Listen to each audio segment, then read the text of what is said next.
everybody, and welcome back to the channel. It's your girl Lori, and I want to talk to you about 3 emotions to not respond or make promises in. And it's going to sound a lot easier said than done. Yes, I know. But remember, I am going to do a whole series on mindfulness, intent, and staying present. It's going to be very helpful. So there's 3. So let's talk about number 1, and that is trying not to respond out of anger. Do not respond out of anger. And the reason that you don't respond out of anger is very often you're going to say things out of a space of hurt, out of a space of insecurity, and you're just not thinking, right? There's not a filter that comes out. So, you know, when you're angry, how many times have you said something, you're like, oh my God, I got really bad and sensitive on that. So one of the best things that you can do in that space is when you're angry, and listen, it's going to take a lot of wherewithal within yourself to understand that when you're angry, it really is okay to not respond and say, hey, listen, I need to take a minute, right? Because your ego is telling you that you have to have the last word, but I promise you, it's not what you think it is. You think that you're winning and you're really not. You're just prolonging it. So you want to be careful on that. Number 2, alternatively, do not make promises when you're happy. Yep. Don't make promises when you're happy. How many times have you just been in a good space? Maybe every now and again you're in a good space. You're like, oh my God, yes, that sounds great. Let's go. Let's absolutely do this. Let's go to lunch. Let's meet up. Let's work together. Let's do all that. And then after you kind of come back down, you're like, ooh, I don't know that I want to do that. So now you're kind of left either in an obligation or you're in a space to where you're like, oh God, how can I get out of this? Because I wanted to do it then. So you want to be careful. Just the same thing with anger. You try not to respond out of that because it's going to get really nasty and you're going to ultimately say things that at some point in time, you're going to be like, oh God, why did I say that? Or why couldn't I work on my communication so I can say this so it's not coming off aggressively. It's the same as being happy because then you're going to make these commitments and you're going to be like, yes, this sounds great. And then you're like, oh my God. So you want to be careful. So don't respond out of anger or happiness.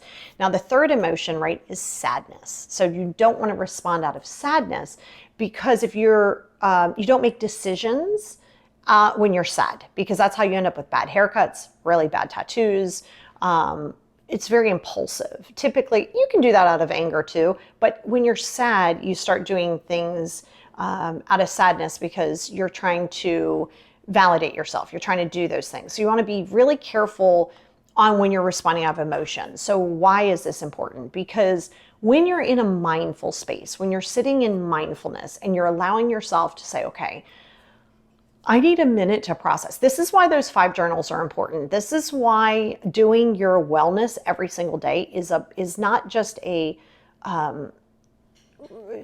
saying, hey, this is what you could be doing. It's really kind of mandatory because it gives you a space to constantly, look, mine's sitting right here on my desk, right? This one's the gratitude one, but I also have my other one sitting right in front because you guys know I know how I work. But it's important to have it because you need to be able to process your emotions. So then when you're set up, and you will, there will be times you're going to be mad, times you're going to be sad, times you're going to be happy, hopefully, right? But in those times, you want to really reel yourself in, and you're able to do that and be mindful when you are allowed to process what your feelings are. Because very often when those things arise, let's say you're never really happy, right? You've never been in a really happy space. You get there. Now all of a sudden you're on top of the world. You want to make promises to everyone. And it's going to become problematic for you because then you're, like I said, then you're stuck out there and then you definitely don't know how to respond. And now you're trying to get out of something. Now you kind of look like a jerk. So there's a lot that kind of goes into it. So when you're working in mindfulness, it's to stay in the present space and process your feelings. Because remember, your feelings are only a perception to you, but they're not a fact. Your feelings are not facts. You want to get that really good in your head is to understand that what you're experiencing is not a fact for anyone else. And that's where you have to lower your ego. When you lower your ego, you're able to really get in that space and say, hey, you know what? Okay, it's okay for me to take some time to myself. And I'll be happy to do a podcast. Let me know down here in the comment section down here if you want me to go further into not making those responses and how you can actually take the time for yourself because you want to allow yourself that time. It literally is okay to say to somebody, hey, you know what? I need to kind of process this before I give you a response. Stop thinking everybody needs a response right away. They don't because Obviously, if it's time sensitive, sure. But even then, you want to be careful. Don't commit out of time sensitivity and then you're not really sure, because that's how you're going to get yourself caught up, and you want to be really careful of that. So that's kind of the wrap on why you don't respond out of emotion, right? Because your emotions are not for anybody else to approve, and they're not for them to validate, because it's only something that you're going through, and that's temporary, right? Feelings are temporary and they do change, and that's why they're not facts. And they're not for everybody else to hop on board to make you feel better, to process your feelings. And so when you get in clear with that, then you're able to actually really process it. So that's the wrap on not responding out of emotion.